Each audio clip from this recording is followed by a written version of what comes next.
है, इसका क्या उद्देश्य है? उद्देश्य समरसता हो, समानता हो, समतामूलक समाज हो, भाईचारा हो, इसी संदेश के साथ बैरिस्टर साहब की पार्टी ऑल इंडिया मजलिस इत्तेहादुल मुस्लिमीन काम कर रही है और इसी मैसेज को लेकर के आज हम सीतामढ़ी ज़िले में आए हैं।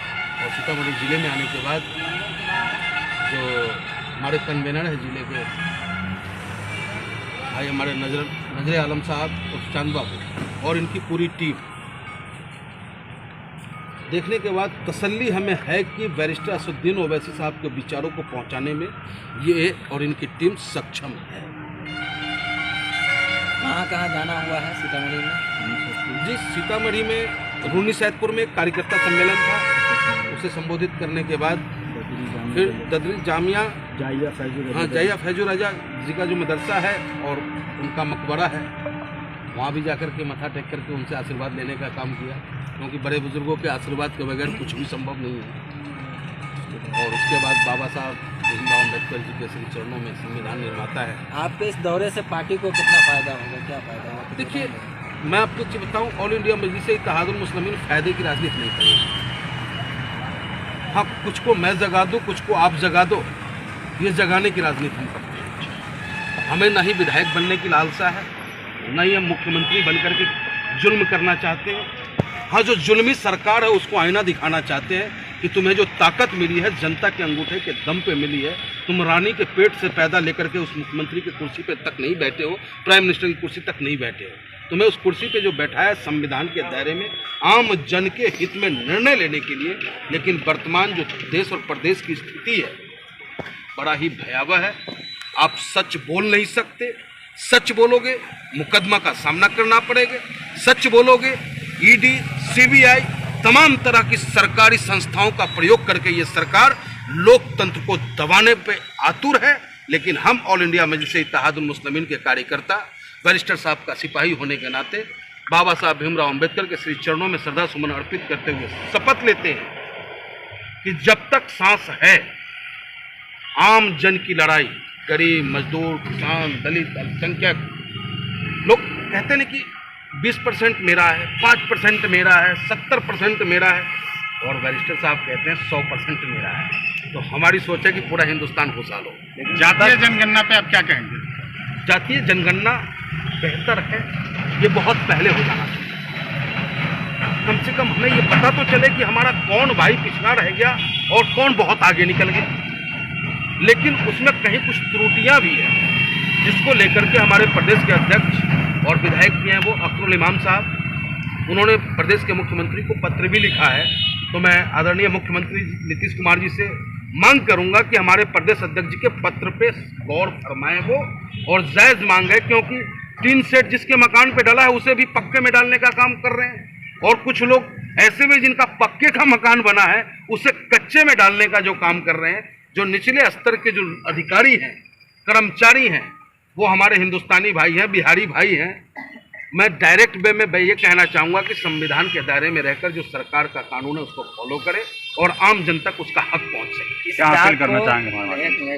इस दाग को किस तरह ख़त्म करेंगे? विपक्ष के द्वारा ये इल्ज़ाम लगाया जाता है कि मजलिस इत्तेहादुल मुस्लिमीन जो है हिंदू विरोधी पार्टी है, क्या कहेंगे आप? कोई बाइट आप हमें दिखा दे हमारे नेता बैरिस्टर साहब का, जो उन्होंने कभी किसी मजहब, किसी संप्रदाय के खिलाफ उन्होंने बोलने का काम किया हो।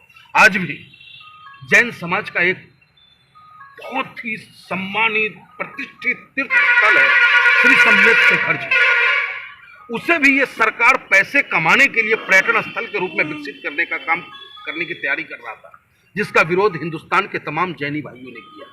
और उसका समर्थन अगर किसी ने किया इस हिंदुस्तान में तो वो एक ही नेता है बैरिस्टर असदुद्दीन ओवैसी साहब। ये तो बेबुनियाद इल्ज़ामें हम पे लगती है साहब, वो कत्ल पे कत्ल करे जा रहे हैं, उनको कोई कुछ कहने वाला है और हमने आहें भी भर दी तो हंगामा खड़ा हो गया। अब एक आखिरी सवाल, जो कहा जाता है उस पर क्या कहें जी? वोट कटवा जो कहा जाता है उस पर क्या कहें? देखिए, जहाँ तक वोट कटवा कहने की बात है, मैं बड़े सरलता के साथ आपके माध्यम से मैं समाज के बीच मैसेज देना चाहता हूँ कि जब तक मांझी जी मुख्यमंत्री नहीं बने थे उससे पहले तक उनके समाज की क्या स्थिति थी, जब तक लालू प्रसाद यादव जी मुख्यमंत्री नहीं बने थे बिहार समाज में यादव समाज की क्या स्थिति है। और मुसलमान जो देश की आज़ादी में अहम भूमिका निभाया, जब फांसी के फंदों को चूमने की बारी आई तो उलेमाओं ने फांसी के फंदे को चूमा, रेशमी तहरीरें चली। और आज जब आज़ाद होने के बाद आज भी हमारे देश का वो मुसलमान अपने आप को पिछड़ा और ठगा हुआ महसूस कर रहा है। तो इसकी वजह सिर्फ और सिर्फ राजनीति है। और राजनीति में साहब, लोकतंत्र में वही समाज तरक्की किया है जिस समाज के पास राजनीति की चाबी हुई है। और हमारे मुसलमान भाई इस बात को जिस दिन समझ जाएंगे, मुसलमान, एक मुसलमान अब्दुल कलाम अगर पढ़ता है तो आपको परमाणु शक्ति संपन्न बनाता है। अरे भाई सरकारों, आंखें खोलो। अगर हजारों अब्दुल कलाम तुम्हें चाहिए तो इस मुसलमानों की तरफ देखो, मुसलमानों को ताकत दो। इनके पास ऊपर वालों ने ब्रेन दिया है, दिमाग दिया है। हजारों हजारों अब्दुल कलाम निकलेंगे और हमारे देश की तरफ आंखें उठाने की ताकत किसी की नहीं है। आखिर में अपना परिचय देते हुए अपनी पार्टी के लिए क्या अपील करना चाहेंगे? जी, मैं पंडित मनमोहन झा गामा, बैरिस्टर असदुद्दीन ओवैसी साहब का एक अदना सा सिपाही हूँ। और आप सोचो कि मैं एक पंडित, अगर मुझे ताकत का लालसा होता, धन की लालच होती तो भारतीय जनता पार्टी या अदर किसी और पार्टी का मैं राजनीति करता। आखिर बैरिस्टर साहब के साथ कांटों की राहों पे चलना क्यों पसंद किया? क्योंकि दर्द होता है इसमें। जब मैं किसी माँ के तन पे आधा कपड़ा देखता हूँ तो दर्द होता है। जब किसी बच्चे को जो पढ़ने का उम्र होता है, जब पढ़ने का उम्र होता है उस बच्चे को, तो उसके हाथों में खुरपी देखता हूँ और घास काटता हुआ देखता हूँ। तो क्या यही आज़ादी का 75वां महोत्सव हम मना रहे हैं? सिर्फ साइनिंग इंडिया कभी आ जाता है, make in India. What is make in India? हमारा देश रो रहा है, हमारी माँ रो रही है, भारत माँ रो रहा है, उनके बच्चे बिलख रहे हैं। अगर मुसलमान रोता है तो भारत माँ रोती है, हिंदू रोता है तो भारत माँ रोती है, जैन रोता है तो भारत माँ रोती है। लेकिन इन सियासतदानों को हर जगह हिंदू मुस्लिम ही नजर आता है। अरे एक नज़र इंसानियत से भी देख लो। तुम्हें भी उसने ही भेजा है, हमें भी उसने ही भेजा है, मुसलमानों को भी उसने ही भेजा है। चलिए।